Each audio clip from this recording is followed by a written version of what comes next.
Hello विद्यार्थी मित्रांनो, कसे आहात तुम्ही? पार्थ सायन्स अकॅडमी या माझ्या यूट्यूब चॅनलवर आपलं सर्वांचं स्वागत आहे. आपला जो सिलेबस आहे 12वी सायन्सचा बायोलॉजीचा, त्यामध्ये पहिला चॅप्टर जो आहे reproduction in lower and higher plants हा स्टडी करतो आहोत. या चॅप्टरमध्ये आपण या आधीच रिप्रोडक्शन काय आहे, रिप्रोडक्शनचे टाइप्स किती आहे, त्यापैकी असेक्शुअल रिप्रोडक्शन म्हणजे काय आणि असेक्शुअल रिप्रोडक्शनचे जे टाइप आहेत ते आपण स्टडी केले होते. Now in today's lecture, in today's video, we have going to discuss the second type, that is asexual reproduction. Second type of the reproduction, that is asexual reproduction. विद्यार्थी मित्रांनो, लक्षात घ्या, हे सगळं तुमच्यासाठी अतिशय महत्त्वाचं आहे आणि हे सर्व तुम्हाला मिळतं आहे फ्री ऑफ कॉस्ट. त्यामुळे तुम्ही सर्व व्हिडिओ बघता आहात त्याच वेळेला आपल्या चॅनलला सबस्क्राईब करा, म्हणजे तुम्हाला वेळोवेळी अपडेट्स मिळत राहतील. वेळोवेळी आपला सिलेबस जो चालू आहे तो समजत राहील आणि तुमचा अभ्यास जो आहे तो पक्का होत राहील. Now let's come on our point, that is sexual reproduction. Sexual reproduction is the second type, second pattern of the reproduction which become found in the higher animals, higher organisms, higher plants. Sexual reproduction हा एक असा रिप्रोडक्शनचा प्रकार आहे की जो generally आपल्याला higher ऑर्गॅनिझम्समध्ये सापडतो. Higher ऑर्गॅनिझम्समध्ये कोण येतं? मग हायर ॲनिमल्स असतील, त्यामध्ये मॅमल्स येतात, त्यामध्ये एवचे मेंबर येतात, म्हणजेच जो काही बर्ड ग्रुप आहे याचे मेंबर्स येतात, ॲम्फिबियन्स येतात, हे सगळे हायर ॲनिमल्स आले. हायर प्लांट्समध्ये कोण आलं? हायर प्लांट्समध्ये येतो ज्याला आपण म्हटलं अँजिओस्पर्मिक डिव्हिजन, ही हायर प्लांट्स आहे. जिम्नोस्पर्मिक डिव्हिजन ही सुद्धा हायर प्लांट्सची डिव्हिजन आहे. आता मी तुम्हाला आपण या आधीच्याच व्हिडिओमध्ये डिस्कस केलं होतं की लोअर प्लांट्स म्हणजे काय आणि हायर प्लांट्स म्हणजे काय. त्यामुळे आता आपण हायर प्लांट्स आणि लोअर प्लांट्सच्या डिस्कशनमध्ये जाणार नाही. तरी तुम्हाला सांगतो, हायर प्लांट्समध्ये जी काही वॉटर व्हॉस्क्युलर सिस्टीम आहे ही अतिशय चांगल्या प्रकारे डेव्हलप झालेली असते. त्याच वेळेला लोअर प्लांटमध्ये वॉटर व्हॉस्क्युलर सिस्टीम ही चांगल्या प्रकारे डेव्हलप झालेली नाहीये. दॅट्स वाय लोअर प्लांट्समध्ये किंवा लोअर ऑर्गॅनिझम्समध्ये आपल्याला असेक्शुअल रिप्रोडक्शन हे कॉमन दिसतं.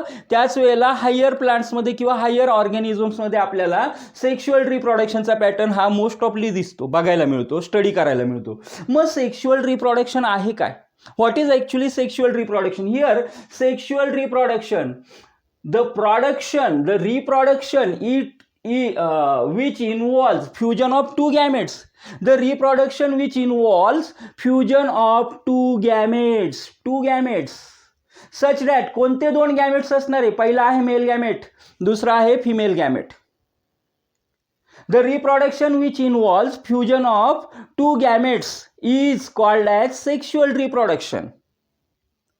ज्या वेळेला एखाद्या रिप्रोडक्शनमध्ये दोन गॅमेट्स पार्टिसिपेशन करतात, त्यापैकी एक गॅमेट असतो मेल गॅमेट, दुसरा गॅमेट असतो फिमेल गॅमेट, त्यावेळेला त्या प्रकारच्या प्रजनन पद्धतीला, रिप्रोडक्शनच्या मेथडला आपण सेक्शुअल रिप्रोडक्शन असं म्हणतो.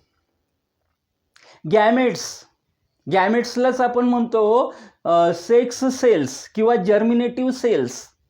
Gametes are also known as sex cells or they are also known as germinative cell. If we consider about the male gamete, then the synonym for the male gamete, that is male germinative cell or male sex cell. If we talking about the female gamete, then the synonym, समानार्थी पर्यायी शब्द काय त्याला? बायोमध्ये 2-2, 4-4 शब्द एकाच अर्थाने वापरलेले असतात, म्हणून आपल्याला बऱ्याच वेळेला कन्फ्युजन होतं. ते कन्फ्युजन आपल्याला अवॉइड करायचं असेल तर आपल्याला याचे सिनॉम्स माहिती पाहिजे, याचे समानार्थी शब्द माहिती पाहिजे, कशाला काय म्हणतात. आणि म्हणून बघा विद्यार्थी मित्रांनो, या ठिकाणी की female gamete is also known as female sex cell or female germinative cell. मग अशा प्रकारे या ठिकाणी दोन गॅमेट्सचं इन्व्हॉल्वमेंट आहे. या ठिकाणी दोन गॅमेट्सचं फ्युजन होणार आहे. फ्युजन होणं म्हणजे एकत्रित येणं. ते दोन स्ट्रक्चर मिळून एक स्ट्रक्चर तयार करणार आहेत. आणि हे मेल गॅमेट्स कसे असतात? Male gametes are haploid in nature. Again ही दुसरी कन्सेप्ट महत्त्वाची बायोलॉजीमध्ये. बऱ्याच विद्यार्थ्यांना हॅप्लॉइड म्हणजे काय आणि डिप्लॉइड म्हणजे काय हे समजत नाही. अगदी 12वी सायन्स कंप्लीट होऊन जातं तरी ते त्याच्या संदर्भात त्यांना क्लिअरिटी मिळत नाही, क्लिअर नसतात. हॅप्लॉइड सेल असणं म्हणजे काय? The cell which is having single set of chromosome. ज्या वेळेला एखाद्या सेलमध्ये एकच सेट आहे क्रोमोझोमचा, त्यावेळेला that cell is considered as haploid cell. आणि डिप्लॉइड सेल याचा अर्थ काय की when the cell is having 2 sets of क्रोमोझोम्सचे 2 सेट आहे. एखाद्या सेलमध्ये जर क्रोमोझोमचे 2 सेट असतील तर त्या सेलला म्हटलं जातं डिप्लॉइड सेल. बेसिक फरक लक्षात घ्या. काय आहे नक्की? What is actually haploid cell and what is actually diploid cell. For example,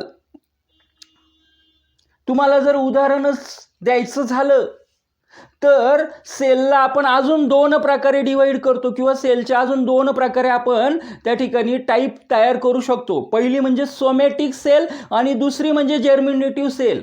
with respect to our body structure, आपल्या शरीराच्या ज्या काही सगळ्या सेल आहे, या सगळ्या सेल्सचा जर आपण विचार केला, आपल्या शरीराच्या रचनेचा जर आपण विचार केला, तर आपण सेलला 2 कॅटेगरीमध्ये कॅटेगराईज करू शकतो. पहिली कॅटेगरी आहे सोमॅटिक सेल आणि दुसरी कॅटेगरी आहे जर्मिनेटिव्ह सेल. मग सोमॅटिक सेल काय आहे? सोमॅटिक सेल याचाच अर्थ the cell which is working for the formation of organ in the body. The cell which is working for the organogenesis, that cell is called as somatic cell. Our body majoritarily it is made up of somatic cell. बघा, ज्या वेळेला एखादी sale organ तयार करण्याच्या प्रोसेसमध्ये participate करते आहे, ती सेल, त्या सेलला आपण सोमॅटिक सेल म्हणतो. The somatic cell must be diploid in nature. In the humans somatic cell become diploid in nature. ह्युमन्समध्ये सोमॅटिक सेल जी आहे ती डिप्लॉइड नेचरची आहे. It is having 2 sets of chromosome. Total chromosomal number in the human that become 46. Chromosomal number जो आहे तो आहे 46. 46 म्हणजेच कसे आहे ते? एक सेट आहे 23 क्रोमोझोमचा आणि दुसरा सेट आहे 23 क्रोमोझोम्सचा. Chromosomes are always present in pairs. Chromosome ही कायम पेयरमध्ये प्रेझेंट करतात. म्हणून एक पेयर आहे 23 क्रोमोझोमची आणि त्याचीच होमोलोगस पेयर आहे 23 क्रोमोझोमची. ज्या वेळेला सोमॅटिक सेल असते त्यावेळेला ही सोमॅटिक सेल, त्यामध्ये 2ही क्रोमोझोम्सचे सेट असतात. त्याच वेळेला काय होतं की 2 क्रोमोझोमचे सेट्स या ठिकाणी असल्यामुळं ही जी सोमॅटिक सेल आहे या सेलला आपण डिप्लॉइड सेल म्हणतो. तसंच ज्या वेळेला दुसरा टाईप आहे, पहिला झाला सोमॅटिक सेलचा, दुसरी कॅटेगरी तयार करता येते जर्मिनेटिव्ह sale. The germinative cell of the body is the cell that become participated in the process of germination, means in the process of fertilization, means in the process of reproduction. 3 वेगवेगळ्या पद्धतीने बोललो. जर्मिनेटिव्ह sale कशाला म्हणायचं? जर्मिनेटिव्ह sale म्हणजे अशी sale की जी sale काय करते विद्यार्थी मित्रांनो, जर्मिनेशनच्या प्रोसेसमध्ये पार्टिसिपेशन करते आहे. जर्मिनेशन म्हणजेच त्याला आपण काय म्हणतो त्या ठिकाणी? रिप्रोडक्शन असं पण म्हणतो. त्यालाच आपण फर्टिलायझेशन असं पण म्हणणार आहोत. म्हणजे जी सेल रिप्रोडक्शनच्या प्रोसेसमध्ये पार्टिसिपेशन करणार आहे त्या सेलला आपण म्हणणार आहोत या ठिकाणी जर्मिनेटिव्ह सेल. मग मेल गॅमेट्स जे आहेत, either that mail gamete become mail gamete और फिमेल गॅमेट, म्हणजे बेसिकली जे गॅमेट्स आहे हे मेल असू द्या किंवा फिमेल कॅटेगरीचे असू द्या, both the gametes are they must be haploid in nature. ते हॅप्लॉइड नेचरचे असतात, म्हणजेच त्यांच्यामध्ये सिंगल सेट असतो क्रोमोझोमचा. कधी त्यांच्यामध्ये क्रोमोझोमचे 2 सेट असणार नाहीत. हे कॅरेक्टरिस्टिक फीचर आहे कशाचं, मेल गॅमेट्स आणि फिमेल गॅमेट्सचं, की they must be haploid in nature. The fusion of the male gamete and female gamete takes place. That's why sexual reproduction is also called as amphimixis. या ठिकाणी mail गॅमेट्सचं आणि female गॅमेट्सचं काय होतंय, fusion होतं आहे. फ्युजन होत आहे म्हणजे त्या ठिकाणी ते 2 गॅमेट्स एकत्र येऊन एक नवीन सेल तयार करणार आहे. दोन्ही स्ट्रक्चर एक होणार आहे, एकमेकांमध्ये मिक्स होणार आहे, रिकंबाईन होणार आहे आणि ते एक नवीन स्ट्रक्चर तयार करणार आहेत. आणि म्हणून त्यांना आपण काय म्हणणार आहोत, जे नवीन स्ट्रक्चर झालं, जे रिकॉम्बिनेशन झालं, जे फ्युजन झालं, रिकॉम्बिनेशन होणं म्हणजेच फ्युजन होणं, ते दोन गॅमेट्स त्या ठिकाणी फ्यूज होतात, मिक्स होतात, रिकंबाईन होतात and they undergoes the development of the zygote. त्या दोघांच्या फ्युजनपासून जी एक पुन्हा युनिसेल तयार झाली, पुन्हा एक सिंगल सेल तयार झाली, त्या सेलला आपण म्हणणार आहोत झायगोट. म्हणजेच सेक्शुअल रिप्रोडक्शन मध्ये काय होतंय की the reproduction become amphimixis. Type of the reproduction it become amphimixis. Sexual reproduction is also called as amphimixis because fusion of male gamete and female gamete takes place. विचारलं जातं, नीटच्या एक्झाममध्ये विचारलं जातं, CETच्या एक्झाममध्ये सुद्धा विचारलं जातं. Sexual reproduction is also called as dash dash dash. खाली 4 पर्याय असणारे, ॲपोमिक्सिस, ॲम्फिमिक्सिस, ॲपिमिक्सिस, इकोमिक्सिस, काहीतरी असे 4 ऑप्शन राहणार, त्यापैकी एक ऑप्शन बरोबर असणार आहे. त्यावेळेला आपल्याला माहिती पाहिजे की सेक्शुअल रिप्रोडक्शनला आपण काय म्हणतो असतो, ॲम्फिमिक्सिस असं सुद्धा म्हणतो सेक्शुअल रिप्रोडक्शनला. मग ॲम्फिमिक्सिस म्हणतो, पण ही जी सेक्शुअल रिप्रोडक्शनची प्रोसेस आहे, या प्रोसेसमध्ये काय काय या ठिकाणी इन्व्हॉल्व असतं. मग सेक्शुअल रिप्रोडक्शनमध्ये आपण पहिलं बघितलं की fusion of male and female gamete, हे आपण डेफिनेशनमध्ये स्टडी केलं. Then formation of diploid zygote. Fusion झाल्यानंतर जी काही एक सेल तयार होणार आहे दोघांच्या रिकंबाईनने, त्या सेलला, त्या युनिसेल्युलर स्ट्रक्चरला आपण झायगोट म्हणतो. And zygote is diploid in nature. Zygote जो आहे तो आता जर्मिनेटिव्ह सेल राहणार नाही. झायगोट काय आहे तर झायगोट डिप्लॉइड सेल झाली, कारण आता या झायगोटपासून नवीन ऑर्गन तयार होणार आहे. आणि ही डिप्लॉइड काय झाली बघा, एक क्रोमोझोमचा सेट कोण घेऊन आलं, मेल गॅमेट घेऊन आला, आणि दुसऱ्या क्रोमोझोमचा सेट कोण घेऊन आलं, फिमेल गॅमेट घेऊन आला. मेलकडनं एक सेट आला, फिमेलकडनं एक सेट आला, झाले 2 सेट पुन्हा तयार. आणि ज्या सेलमध्ये क्रोमोझोमचे 2 सेट आहे, the cell having 2 sets of chromosome, त्या सेलला मग झायगोटमध्ये क्रोमोझोमचे 2 सेट झाले. तर या झायगोटला आपण, त्याचं नेचर कसं आहे, ते हॅप्लॉइड नाहीये, त्याचं नेचर आहे डिप्लॉइड. डिप्लॉइड आहे म्हणजेच आता या झायगोटपासून पुढे काय होणार आहे, एम्ब्रियोचं फॉर्मेशन होणार आहे, म्हणजेच एखादी शरीर रचना तयार होणार आहे. जो काही न्यू इंडिव्हिज्युअल आहे, मग तो ॲनिमलमध्ये असू द्या, तो प्लांटमध्ये असू द्या, किंवा तो अजून त्या ठिकाणी फंगसमध्ये असू द्या, व्हेअर इट मे बी, कुठेही असेल, पण या झायगोटपासून एम्ब्रियो तयार होणार आहे आणि एम्ब्रियोपासूनच तो नवीन इंडिव्हिज्युअल काय होणार आहे, फॉर्मेशन त्याचं होणार आहे.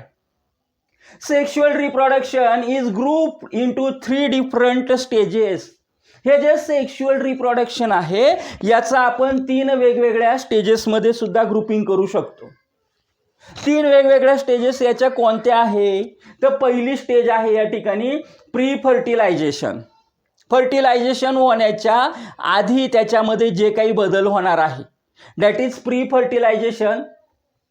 देन फर्टिलायझेशन, ज्यावेळेला ॲक्च्युली फर्टिलायझेशन होतं आहे, आणि पोस्ट फर्टिलायझेशन. फर्टिलायझेशन झाल्यानंतर कसे कसे बदल होत जातात.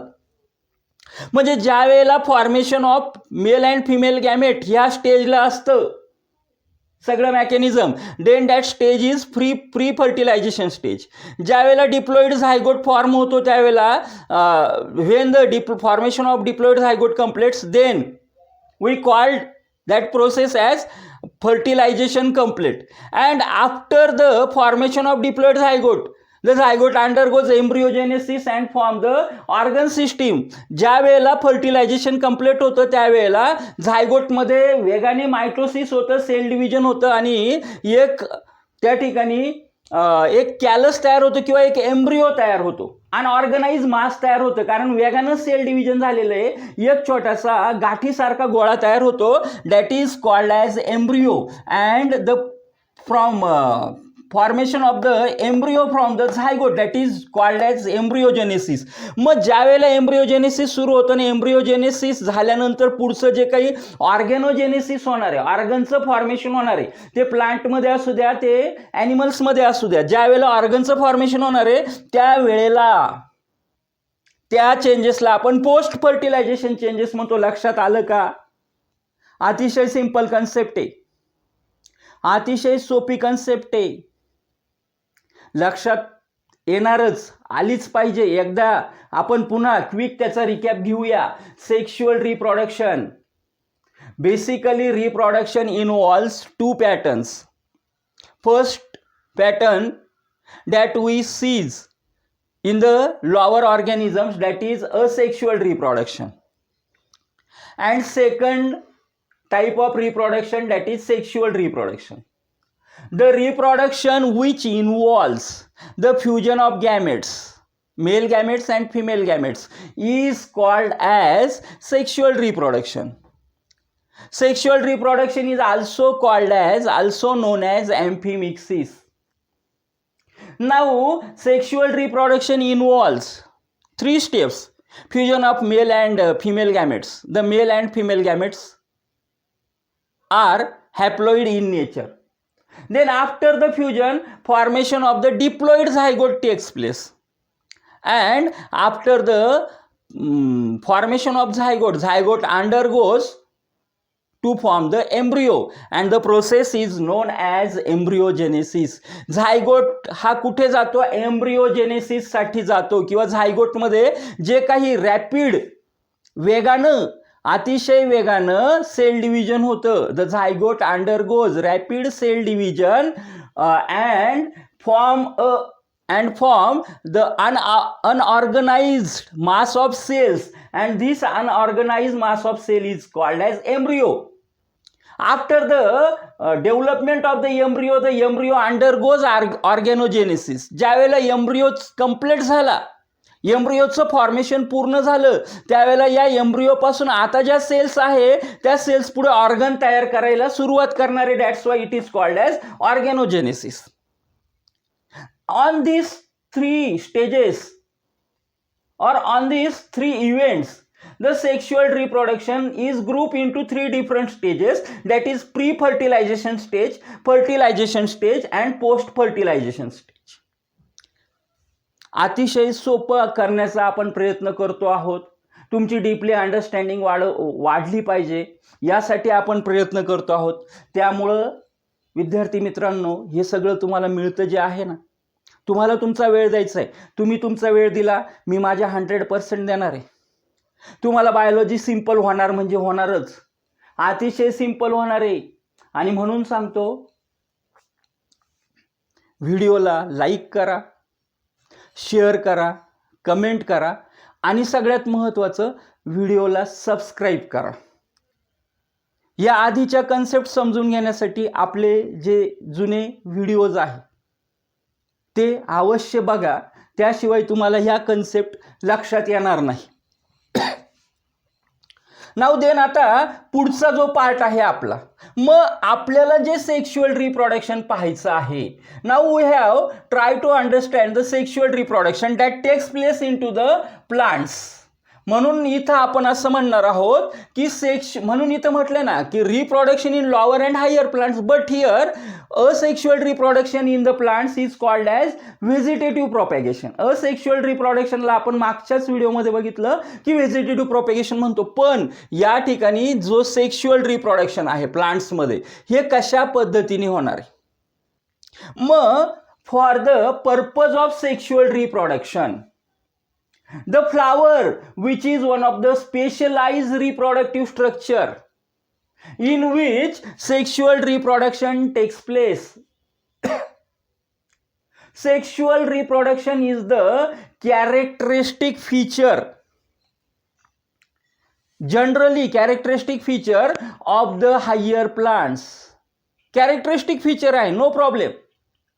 का बरं कॅरेक्टरिस्टिक फीचर आहे? सगळ्याच हायर प्लांट्समध्ये सेक्शुअल रिप्रोडक्शननेच रिप्रोडक्शन होईल असं नाही, हे पण लक्षात घ्या.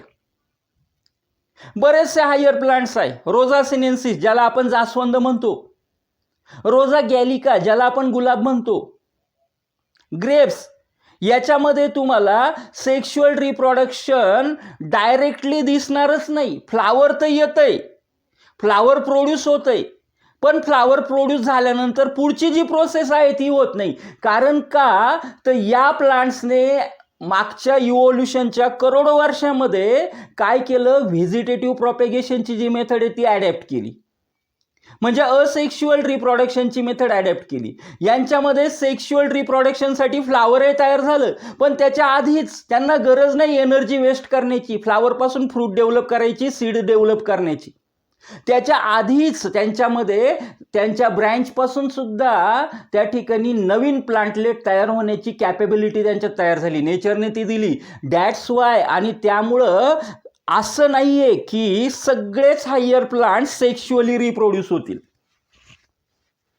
सगळेच हायर प्लांट सेक्शुअली रिप्रोड्यूस होतात असं नाही. तर पैकी काहीच हायर प्लांट्स आहे, म्हणजे हायर प्लांट्समध्ये सुद्धा काही हायर प्लांट्स अशा आहेत की ते असेक्शुअली म्हणजे व्हेजिटेटिव्ह प्रोपॅगेशन दाखवतात.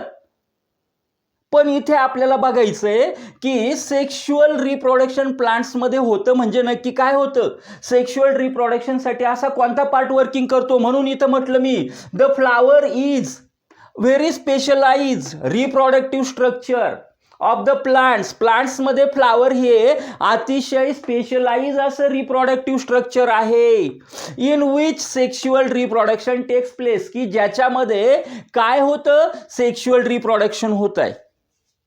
म्हणून मी असं म्हणेल, फ्लावरला आपण कसं डिफाईन करू शकतो, it is define as, flower is define as highly evolved, modified, evolution होण्यासाठी लाखो करोडो वर्षांचा कालावधी जातो. It takes place a very long duration, खूप जास्त लॉंग ड्युरेशन या ठिकाणी इव्होल्युशनसाठी लागत असतं.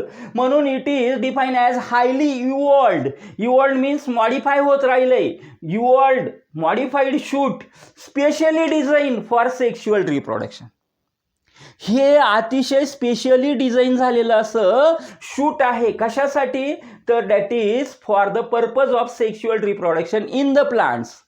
प्लांट्समध्ये सेक्शुअल रिप्रोडक्शनसाठी फ्लावर डिझाईन झाले. डिझाईन कोणी केली, डिझाईन कोणी केलं, flower, nature. Nature is the greatest magician, हे कायम लक्षात ठेवा.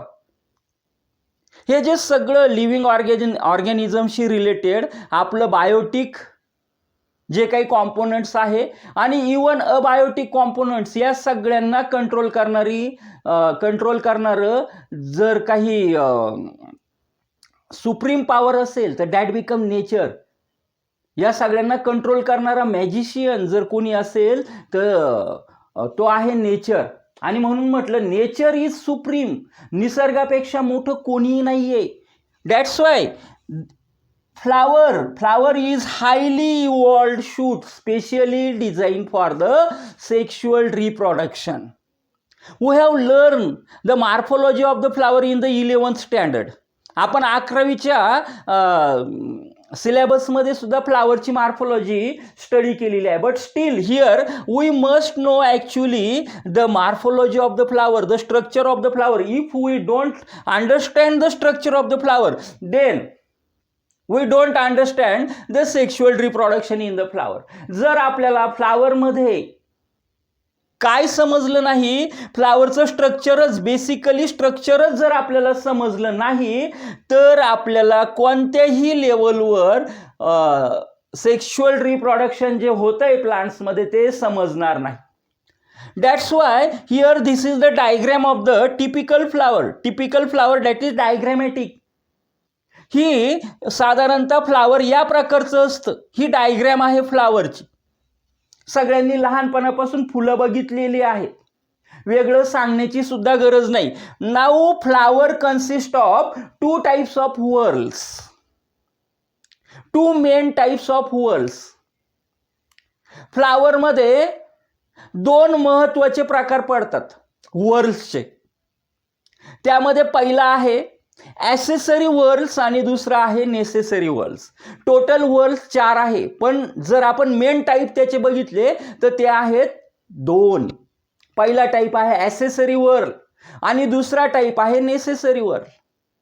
मग ॲसेसरी व्हर्लला ॲसेसरी व्हर्ल का म्हणायचं, कोण त्याच्यामध्ये येतं, आणि नेसेसरी व्हर्लला नेसेसरी व्हर्ल का म्हणायचं, त्याच्यामध्ये कोण येतं, हे आपण जाणून घेणार आहोत. पण त्याआधी accessory whorl, the accessory whorls mainly consist of 2 whorls that become calyx and corolla. They play an accessory role. Calyx and corolla play an accessory role, so these whorls are called as accessory whorl. बघा, calyx आणि Corolla हे जे आहे हे accessory role play करतात, सहाय्यक role play करतात फ्लावरच्या स्ट्रक्चरमध्ये, म्हणून यांना आपण ॲसेसरी व्हर्ल्स असं म्हणतोय. पण त्याच वेळेला दुसरा जो टाईप आहे necessary whorls means the whorls which play very important role in the structure of flower. That whorls are known as necessary whorl, and necessary whorls are of 2 type. Necessary whorls जे आहे हे necessary whorls 2 प्रकारचे आहे. necessary whorls जे आहे हे necessary whorls या ठिकाणी 2 प्रकारचे आहे. पहिला प्रकार आहे, पहिला टाईप आहे, आपण त्याला म्हणणार आहोत अँड्रोशियम, आणि दुसरा आहे गायनोसियम. अँड्रोशियम आणि गायनोसियम हे नेसेसरी व्हर्ल्स आहे. त्याच्याशिवाय फ्लावरचं स्ट्रक्चर युजलेस आहे. त्याच्याशिवाय फ्लावरचं स्ट्रक्चर युजलेस आहे. कसं युजलेस आहे याच्यावर आपण डिस्कशन करू नंतर. पण आधी बघा की आपण 2 महत्वाचे व्हर्ल्स बघितले, ॲसेसरी व्हर्ल्स आणि नेसेसरी व्हर्ल्स. ॲसेसरी व्हर्ल्सचे 2 टाईप आहे, कॅलिक्स आहे, करोला आहे. आणि नेसेसरी व्हर्ल्सचे सुद्धा 2 टाईप आहे, ज्याला आपण म्हटलं अँड्रोशियम आणि गायनोशियम. आता आपण समजून घेऊ की मी तुम्हाला मागाशीच म्हटलो नेसेसरी व्हर्ल्स शिवाय फ्लावर हे युजलेस आहे. ज्यावेळेला आपण नेसेसरी व्हर्ल्स म्हणजे अँड्रोशियम आणि गायनोसियमचं डिस्कशन करणार आहोत त्यावेळेला आपण त्याच्यावर डिस्कशन करूया की हे नसतील तर युजलेस काय फ्लावर. त्याच्या आधी आपल्याला समजून घ्यावं लागेल, we must understand the structure of calyx and the structure of the corolla. आपल्याला सगळ्यात महत्त्वाचं ॲसेसरी व्हर्ल्स जे आहे ते समजून घ्यावे लागते. कॅलिक्स काय आहे बघा. Each and every flower has pedicel, thalamus. From the pedicel, it become attached to the branch. Pedicel हा असा भाग आहे फ्लावरचा की त्या पेडिसेल थ्रू हे जे फ्लावर आहे ते ब्रँचला अटॅच झालेलं असतं. म्हणजेच या ठिकाणी मराठीमध्ये ज्याला आपण देठ असं म्हणतो, हा जो देठ असतो हा देठाचा जो भाग आहे त्याला आपण पेडिसेल असं म्हणतो. जस्ट त्याच्यावरचा सपोर्टिव्ह जो स्ट्रक्चर असतो की जो काय करतो या सेपलला पण सपोर्ट, म्हणजे फ्लावरचं जिथं सेपल सुरू होतो त्याच्याशी अटॅचमेंटचा जो पॉईंट आहे दॅट बिकम नोन ॲज थॅलॅमस, त्याला आपण थॅलॅमस म्हणतो. हा तर ॲसेसरी पण म्हणजे हा फ्लावरचा आउटर पार्ट आहे. याचा फ्लावरच्या स्ट्रक्चरमध्ये इंटरनली तसा काही रोल नाही आहे. पण मग या ठिकाणी कॅलिक्स काय, calyx become accessory wall. The green part which produces the bracket like structure to hold the corolla, that green part is called as. बघा, तो जो ग्रीन पार्ट आहे त्या ग्रीन पार्टला आपण म्हणतो calyx. That green part is called as calyx. प्रत्येक फुलाला त्या ठिकाणी खाली काय असतं की हिरव्या पाकळ्यांसारखा भाग असतो. त्या हिरव्या पाकळ्या अशा प्रकारच्या असतात की ज्याच्यामधनं मेन कलरफुल पाकळ्या बाहेर आलेल्या असतात आणि त्या कलरफुल पाकळ्यांना ओव्हरलॅप करणाऱ्या हिरव्या पाकळ्या असतात आणि थिकनेस त्यांचा थोडा जास्त असतो, जाडसर असतात. त्यांना आपण म्हणतो calyx. Calyx are also called as sepals. मग कॅलिक्सचं फंक्शन काय? Calyx produce the bracket to hold the flower, to hold the corolla. Corolla जो आहे या करोलाला होल्ड करण्यासाठी कॅलिक्स काय तयार करतंय? ब्रॅकेट तयार करतंय. This is the function of the calyx. Then second जो पुढचा आहे, second accessory part, that is corolla. Corolla are also known as petals. या ठिकाणी calyx are also called as sepals. कॅलिक्सला सेपल पण म्हटलं जातं, पण या ठिकाणी कोरोला जो आहे हा कोरोला किंवा Corolla is also known as petals. Means सोप्या मराठीमध्ये आपण त्याला म्हणतो पाकळ्या. कलरफुल ज्या काही फुलाच्या पाकळ्या असतात, petals are colourful. Corolla is colourful. Corolla कसा आहे? करोला कलरफुल आहे. पेटल्स कशा आहे? पेटल्स कलरफुल आहे. Now here this, why this corolla become colourful? हा कोरोला कलरफुल काय आहे? काहीतरी फंक्शन असलं पाहिजे. Corolla become colourful, it become produce the fragrance. Fragrance produce करतो. It is colourful because the role of corolla is to attract the pollinating agent. Pollinating agentला हा Corolla काय करतोय? अट्रॅक्ट करतोय. The role of corolla is to attract the pollinating agents. That's why corolla become colorful. मग वेगवेगळ्या कलरमध्ये असेल. रोजा गॅलिकामध्ये आपल्याला दिसतं, गुलाबाच्या झाडामध्ये करोला जो आहे तो कोणत्या कलरचा आहे? लाल कलरचा आहे. झेंडूचं झाड असेल, त्या झेंडूच्या झाडामध्ये कोरोला हा पिवळ्या कलरचा असतो. जास्वंदाचं फूल असेल, जास्वंदाचं फ्लावर असेल, रोजा सिनेन्सिस, या ठिकाणी तुम्हाला करोला हा अगेन रेड कलरचा दिसतो. त्याच्यामध्ये काही ज्या हायब्रिडायझेशन झालेल्या व्हरायटी आहे त्याच्यामध्ये तुम्हाला वेगवेगळे सफेद कलरचे पण दिसतात. करोला जास्वंदामध्ये येलोइश कलरचे पण दिसतात. वेगवेगळ्या प्रकारचे कलर आपल्याला या ठिकाणी पाहायला मिळतात जास्वंदामध्ये, रोजा सिनेन्सिस मध्ये. बट हिअर जनरली करोला जो आहे तो कलरफुल असतो. कशासाठी कलरफुल असतो? तो to attract the pollinating agent. आपण दोन ॲसेसरी वर्ल्स बघितले विद्यार्थी मित्रांनो. पहिला ॲसेसरी वर आहे calyx. Calyx are also known as, कॅलिक्सलाच आपण सेपल्स असं सुद्धा म्हणतो. And second that accessory whorl is corolla. Corolla is also known as petal. कॅलिक्सचं फंक्शन काय? Calyx produce the bracket to hold the whole flower structure. Flower स्ट्रक्चरला hold करण्यासाठी calyx काय तयार करतो? ब्रॅकेट तयार करतो. बघा अशा पद्धतीनं ब्रॅकेट तयार करतो. हा खाली पेडी सेल गेला, या ठिकाणी हा खाली आला पेडी सेल, या ठिकाणचा पार्ट. हे झालं ब्रॅकेट, हा झाला या ठिकाणी कॅलिक्स. आणि या ब्रॅकेटच्या आतमध्ये सगळं फ्लावर स्ट्रक्चर होल्ड केलं जातं. Then Corolla.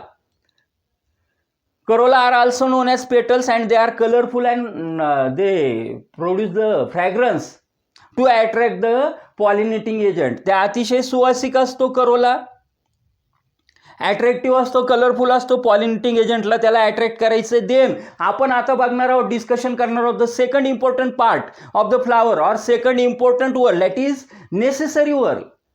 Necessary whorl is the whorl that become without that necessary whorl the flower become useless. जर नेसेसरी वर्ल नसेल त्या फ्लावरमध्ये ते फ्लावर युजलेस आहे, त्याला फ्लावरच म्हणता येणार नाही. Necessary whorl is of two type. Necessary whorl हे 2 टाईपचे असतात. मग 2 टाईप कोणते कोणते नेसेसरी वर्लमध्ये? पहिला आहे अँड्रोसियम आणि दुसरा टाईप आहे गायनोसियम. पहिला टाईप आहे अँड्रोशियम आणि दुसरा टाईप आहे गायनोसियम. तुम्ही म्हणाल इथं लिहिलेलं दिसत नाही, अँड्रोशियम कुठे? तुम्ही टॅग आउट नाही केलेलं, तुम्ही लेबलिंग केलेलं नाहीये. मी इथे अँड्रोशियम पण लेबल केलं नाही आणि गायनोसियम पण मी लेबल केलं नाही. मग अँड्रोशियम कशाला म्हणायचं? Androecium consist of anther and filament. Androecium consists of 2 parts, that is anther and that is filament. Togetherly anther and filament is called as stamen. Anther आणि filamentला एकत्रितपणे आपण म्हणतो stamen. And this structure is known as androecium. आणि या स्ट्रक्चरला आपण म्हणतो androecium. Androecium is also called as male reproductive system of the flower. फ्लावरमध्ये अँड्रोशियमला म्हटलं जातं अँड्रोशियम ही काय आहे? मेल रिप्रोडक्टिव्ह सिस्टीम आहे. मग आता या अँड्रोशियम मध्ये फिलामेंट तर लक्षात आला की फिलामेंट काय करतोय? फिलामेंट अँथरला सपोर्ट करतोय, सपोर्टिव्ह स्ट्रक्चर आहे. But the important role in the androecium that is of anther. Important role कोणाचा आहे अँड्रोशियम मध्ये? तर या अँथरचा आहे. Anther having very very very important role in the male reproductive system. Male reproductive system मध्ये म्हणजेच अँड्रोशियम मध्ये अँथरचा रोल जो आहे हा रोल अतिशय महत्त्वाचा आहे. का? Why anther is so important in the androecium? Because it is associated with the formation of pollen grain. It is associated with the formation of male gametes. कारण ही मेल रिप्रोडक्टिव्ह सिस्टीम आहे, त्यामुळे gametes जे तयार करणार आहे, जर्मिनेटिव्ह cells ज्या तयार होणार आहे त्या कोणत्या जर्मिनेटिव्ह सेल असणार आहे? Male germinative cell. Male gametes इथं तयार होणार आहे. म्हणून अँथरच्या आतमध्ये काय तयार होतात? पोलन ग्रेन्स तयार होतात. आणि पोलन ग्रेन्स म्हणजेच त्या ठिकाणी काय असतं? पोलन ग्रेनच्या आतमध्ये कशाचं डेव्हलपमेंट होतं? मेल गॅमेट्सचं डेव्हलपमेंट होत असतं. आणि म्हणून androecium consist of filament and anther.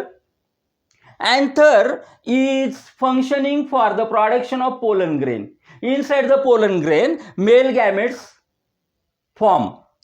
Togetherly anther and filament is known as stamen. Stamen is also called as androecium, and androecium is also known as male reproductive system. बघा शब्द किती वेळेला repeat होतात. एकाच गोष्टीसाठी एकाच कन्सेप्टसाठी 3 वेगवेगळे शब्द वापरलेले आहेत. स्टॅमेन, अँड्रोशियम आणि मेल रिप्रोडक्टिव्ह सिस्टीम हे सगळे जे शब्द आहे हे एकमेकांचे पर्यायी शब्द आहे, एकमेकांचे समानार्थी शब्द आहे. आणि म्हणून बघा इथं अँथर आला, फिलामेंट आला, त्याला आपण स्टेमन म्हटलं. स्टेमन म्हणजेच अँड्रोशियम आणि अँड्रोशियम म्हणजेच मेल रिप्रोडक्टिव्ह सिस्टीम. आता जर फुलामधनं अँथर काढून टाकला किंवा फुलामधनं या ठिकाणी स्टॅमेन काढून टाकला तर हे फूल कसं झालं? युनिसेक्शुअल फूल होईल. दिस फ्लावर बिकम युनिसेक्शुअल फ्लावर. हे फ्लावर युनिसेक्शुअल होईल. बघा जर आपण या फ्लावरमधनं काय काढून टाकला? स्टॅमेन काढून टाकला तर मेल रिप्रोडक्टिव्ह सिस्टीम त्यामधनं बाजूला होईल. आणि त्याचबरोबर आपण जर हा स्टिग्मा पण बाजूला केला म्हणजे ही जी ओव्हरी स्टाईल स्टिग्मा हे पण बाजूला केलं, याला आपण गायनोसियम म्हणतो, तर ते फूल युजलेस होईल. फक्त करोला आहे आणि फक्त या ठिकाणी काय आहे? कॅलिक्स आहे. पण प्रोसेसच होणार नाही फर्टिलायझेशनची. म्हणून मी म्हटलं विदाऊट नेसेसरी, त्याला या वर्ड्सला नेसेसरी वर्ड्स का म्हणायचं अँड्रोशियम आणि गायनोसियमला? कारण without androecium and gynoecium the fertilization process haven't takes place. That's why the androecium and gynosium are necessary worlds. मग आपण आता स्टडी केलं, आपण आताच पाहिलं काय की मेल रिप्रोडक्टिव्ह सिस्टीम आपण स्टडी केली. त्याच्यामध्ये त्यालाच आपण अँड्रोशियम म्हणतो, त्यालाच आपण स्टॅमेन म्हणतो. पण दुसरं जे नेसेसरी वर्ल आहे दॅट इज गायनोसियम. दुसरं नेसेसरी वर्ल आहे गायनोसियम. इथे कुठे दिसतंय आपल्या डायग्राममध्ये? ओके, बघा इथे लक्ष द्या. दिस इज स्टिग्मा. हा जो वरचा भाग दिसतोय हा स्टिग्मा आहे. हा जो या ठिकाणी सरळ भाग दिसतोय दॅट बिकम स्टाईल, अँड या ठिकाणी हा पुन्हा थोडासा ओव्हल शेप दिसतोय दॅट बिकम ओरी. फ्लावरमध्ये तुम्हाला कोणत्याही फ्लावरचं तुम्ही ऑब्झर्वेशन केलं, स्पेशली रोझा सिनेन्सिस जास्वंदाचं करा, त्यात सगळं व्यवस्थित दिसेल. हे डायग्रामॅटिक स्ट्रक्चर सुद्धा जास्वंदाच्या म्हणजेच रोझा सिनेन्सिसला समोर ठेवूनच आपण बनवलेलं आहे. मग आता या ठिकाणी आपल्याला स्टिग्मा क्लिअर दिसतो, स्टाईल दिसतो आणि ओव्हरी दिसते. ही ओव्हरी आपल्याला डायरेक्टली दिसत नाही, हे आपल्याला जाणवते ज्यावेळेला आपण डिसेक्शन करतो. पहिलंच प्रॅक्टिकल आहे डिसेक्शन ऑफ फ्लावर 12वीला. मग या फ्लावरचं डिसेक्शन ज्या वेळेला आपण करतो त्यावेळेला आपण हे सेपल्स बाजूला करतो, हे कोरोला बाजूला म्हणजे कॅलिक्स बाजूला करतो, कोरोला बाजूला करतो, आणि मग आपल्याला जाऊन कुठे ओव्हरी दिसते आतमध्ये. मग आता स्टिग्मा झालं, स्टाईल झालं आणि ओव्हरी झालं. Togetherly stigma, style and ovary is called as carpel. जसं या ठिकाणी अँथर फिलामेंटला स्टॅमेन म्हटलं तसं stigma, style and ovary togetherly they are known as carpel. Carpel is called as gynoecium. कार्पेललाच म्हटलं जातं gynoecium, and gynoecium is also called as female reproductive system. गायनोसियमलाच म्हटलं जातं फिमेल रिप्रोडक्टिव्ह सिस्टीम बिकॉज लक्षात घ्या inside the ovary formation of the egg cell takes place. ओव्हरीच्या आतमध्ये formation of egg cell means female gamete, ज्याला आपण egg sale म्हणतो किंवा ज्याला आपण दुसरा शब्द येतो ओवा, किंवा त्यालाच आपण फिमेल गॅमेट म्हणतो. याचं फॉर्मेशन कुठं होतं? या ओव्हरीमध्ये होतं, या ठिकाणी होतं, या ठिकाणी फॉर्मेशन होतं. दॅट्स वाय इट इज त्या प्लेसला म्हटलं, त्या जागेला म्हटलं ovary. Inside the ovary formation of the female gametes takes place. Female gamete is also called as egg, it is also called as ova, ovule. या पद्धतीनं या फिमेल गॅमेट्सला आपण वेगवेगळ्या नावाने ओळखत असतो. मग stigma, style and ovary togetherly known as carpel, and carpel is nothing but it is also called as gynosium, and gynosium is female reproductive system. This is the second necessary word.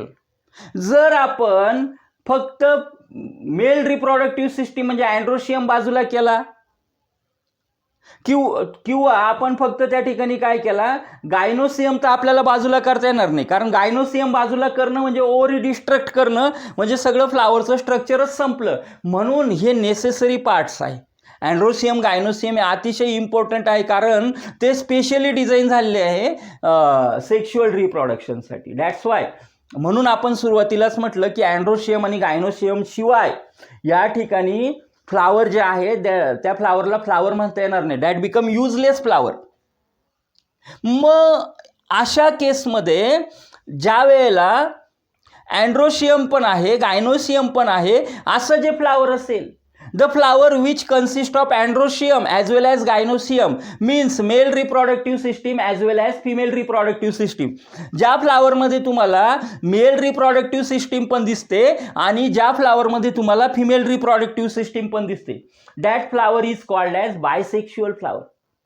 त्या फ्लावरला म्हटलं जातं bisexual flower. मग आता तुम्ही लक्षात घ्या, जर या ठिकाणी ह्या फ्लावरमध्ये मेल रिप्रोडक्टिव्ह सिस्टीम असेल फक्त किंवा फक्त काय असेल फिमेल रिप्रोडक्टिव्ह सिस्टीम असेल, if the flower consist only a single reproductive system, either that reproductive system is male reproductive system or female reproductive system, the flower is known as unisexual flower. अशा केसमध्ये त्या फ्लावरला आपण unisexual flower असं म्हणतो. म्हणजेच पुन्हा फ्लावरचे दोन टाईप आपल्या लक्षात येतील की बायसेक्शुअल फ्लावर आणि युनिसेक्शुअल फ्लावर. बायसेक्शुअल फ्लावरमध्ये काय आहे की अँथर म्हणजेच या ठिकाणी अँड्रोशियम आणि गायनोसियम दोनही म्हणजे मेल रिप्रोडक्टिव्ह सिस्टीम आणि फिमेल रिप्रोडक्टिव्ह सिस्टीम दोनही प्रकारच्या सिस्टीम एकाच फुलामध्ये ज्यावेळेला दिसतात, एकाच फ्लावरमध्ये दिसतात, त्याला आपण बायसेक्शुअल म्हणतो. पण या दोघांपैकी जर एकच रिप्रोडक्टिव्ह सिस्टीम असेल तर त्या फ्लावरला आपण युनिसेक्शुअल फ्लावर म्हणतो. नेचरमध्ये in the nature we have seen 90% plant produces bisexual flower. निसर्गामध्ये आपल्याला काय दिसतं की 90% पर्यंत जे काही प्लांट स्पीसीज आहे they are produces the bisexual flower. 90% plants हे बायसेक्शुअल फ्लावर काय करतात, प्रोड्यूस करतात. रिमेनिंग उरलेले जे आहे ते युनिसेक्शुअल फ्लावर प्रोड्यूस करतात. Before discussing about actually the sporogenesis, we must know the structure of flower. Before discussing the process of fertilization, we must know what is anther, what is filament, what is stigma, what is style, what is ovary, and what is their role. We must know calyx and corolla and its function. आपल्याला फर्टिलायझेशनची process समजून घेण्याच्या आधी हे माहिती पाहिजे की बाबा फ्लावरचं structure काय आहे, फ्लावरच्या स्ट्रक्चरमध्ये नक्की काय काय येतं आहे, कुठे कुठे येणार आहे. आणि हे जे फ्लावरचं स्ट्रक्चर आहे या फ्लावरच्या स्ट्रक्चरमध्ये जर आपल्याला त्याचे पार्ट्स माहिती असतील तर आपल्याला पुढे नक्की प्रोसेस काय होते, कुठे मायक्रोस्पोरोजेनेसिस होतंय, कुठे मेगास्पोरोजेनेसिस होतंय, मायक्रोस्पोरचं फॉर्मेशन कुठे होतंय, मेगास्पोरचं फॉर्मेशन कुठे होतं आहे, कुठं पॉलिनेशन होणार आहे, पोलन ग्रेन कुठून कुठे शिफ्ट होणार आहे, कशा पद्धतीनं त्या ठिकाणी पोलन ट्यूबचं जर्मिनेशन होणार आहे, पोलन ट्यूबचं फॉर्मेशन होणार आहे, मेल गॅमेट्स ह्या ओवापर्यंत म्हणजे फिमेल गॅमेट्सपर्यंत कशा पद्धतीनं त्या ठिकाणी पोहोचणार आहे, ही सगळी प्रोसेस आपल्याला समजणार नाही जर आपल्याला फ्लावरचं स्ट्रक्चर पक्कं नसेल, फ्लावरचं स्ट्रक्चर आपलं जर कंप्लीट नसेल तर. आणि म्हणून सांगतो विद्यार्थी मित्रांनो, 11वीला पण आपला हा टॉपिक झालेला आहे, तुम्ही पण लर्न केला आहे, स्टडी केला आहे. पुन्हा एकदा हा रिवाईज करा, पुन्हा एकदा तुम्ही हा टॉपिक रिवाईज करा. जर तुम्हाला अंडरस्टँड झालं नसेल, समजलं नसेल, लेक्चर व्हिडिओ पुन्हा रन करा, पुन्हा बघा, रिपीट करा, पुन्हा पुन्हा बघा, पुन्हा पुन्हा समजून घ्या, पुन्हा पुन्हा ऐका. पुन्हा सांगतो, बायोलॉजी हा खूप ऐकण्याचा विषय आहे. बायोलॉजीमध्ये खूप ऐकाल त्यावेळेला अंडरस्टँडिंग पक्की होईल, आणि अंडरस्टँडिंग पक्की होईल त्यावेळेला तुम्हाला लिहिता येणार आहे. आणि हे सगळं आपण प्रोव्हाइड करतोय कोणासाठी, तुमच्यासाठी. तुमचं अंडरस्टँडिंग वाढलं पाहिजे, तुमचं बायोलॉजी पक्कं झालं पाहिजे, तुमचं स्कोरिंग झालं पाहिजे, तुमचं करिअर घडलं पाहिजे, हे खूप महत्त्वाचं आहे. आणि हे सगळं होतं त्यासाठी तुम्हाला रेग्युलरली ऐकावं लागणार आहे. मी आता सांगतो की तुम्ही हे जे लिहिलेलं आहे हे लिहिलेलं तुम्ही एका वहीमध्ये त्या ठिकाणी नोट्सच्या स्वरूपात लिहून घेतलं तरीसुद्धा चालणार आहे. फळ्यावर लिहिलेलं तुम्ही लिहून पण घेत चला, तेही खूप महत्त्वाचं आहे. हे सगळे पॉईंट्स आपल्याला अवेलेबल होत आहे. जर समजले नाही, लक्षात आले नाही तर व्हिडिओ पुन्हा पुन्हा बघा. पुन्हा पुन्हा बघण्यासाठी व्हिडिओला, चॅनलला सबस्क्राईब करा. आपल्या चॅनलचं नाव आहे पार्थ सायन्स अकॅडमी. पूर्ण पुढच्या शैक्षणिक एज्युकेशनल इयरमध्ये आपण आपल्या सर्व चॅप्टर्सवर पूर्ण जो सिलेबस आहे 12वी सायन्सचा, हा पूर्ण सिलेबस आपण घेणार आहोत. पूर्ण सिलेबस आपण कंप्लीट करणार आहोत. त्यासाठी तुम्ही जोडलेले राहा. तुम्हाला वेळ देणं गरजेचं आहे. वेळ तुम्हाला घरातच बसल्या बसल्या द्यायचा आहे, घरातून वेळ द्यायचा आहे, अवघड नाही आहे. जोडलेले राहा. पूर्ण सिलेबस आपल्याला कंप्लीट करायचा आहे. टिपिकल फ्लावर पुन्हा एकदा रिवाइज करतो. Flower consist of 2 whorls, accessory whorls and necessary whorls. Accessory whorls are of 2 types, calyx and corolla. Necessary whorls are of 2 types, androecium and gynoecium. Calyx are also known as sepals. They are functioning to give support to the flower. They are green in color. Corolla are colorful. They produce fragrance. They attract the pollinating agent. They are functioning to attract the pollinating agent. Corolla are also called as petals. Necessary whorls, second type. Necessary whorls mainly consist, or necessary whorls are of 2 types, androecium and gynoecium. Androecium is also known as stamen. It consists anther and filament. Anther is functioning for the production of male gametes inside the pollen grain. Stamen, filament gives support to the anther. This structure is known as stamen. Stamen is called as androecium. Androecium is also known as male reproductive system in the flowers. Then second, gynoecium. Gynoecium consists stigma, style and ovary. The function of ovary is to produce ova. Ova is nothing but the egg cell, germinative cell or female gamete. Ova is female gamete, and togetherly stigma, style and ovary is known as carpel. Carpel is also known as gynoecium. Gynoecium is also known as female reproductive system in the plants. आजच्या लेक्चरमध्ये, आजच्या व्हिडिओमध्ये आपण study केलं sexual reproduction काय आहे. Sexual रिप्रोडक्शनमध्ये कशा प्रकारे तुम्हाला मेल फिमेल गॅमेट्सचं फ्युजन बघायला मिळणार आहे, डिप्लॉइड झायगोट कसा तयार होतो, त्यानंतर एम्ब्रिओजेनेसिस कसं होणार आहे, या बेसिसवर आपण रिप्रोडक्शनच्या प्रोसेसला, सेक्शुअल रिप्रोडक्शनच्या प्रोसेसला 3 स्टेजेसमध्ये कसं डिवाइड केलं, प्री फर्टिलायझेशन, फर्टिलायझेशन आणि पोस्ट फर्टिलायझेशन स्टेप.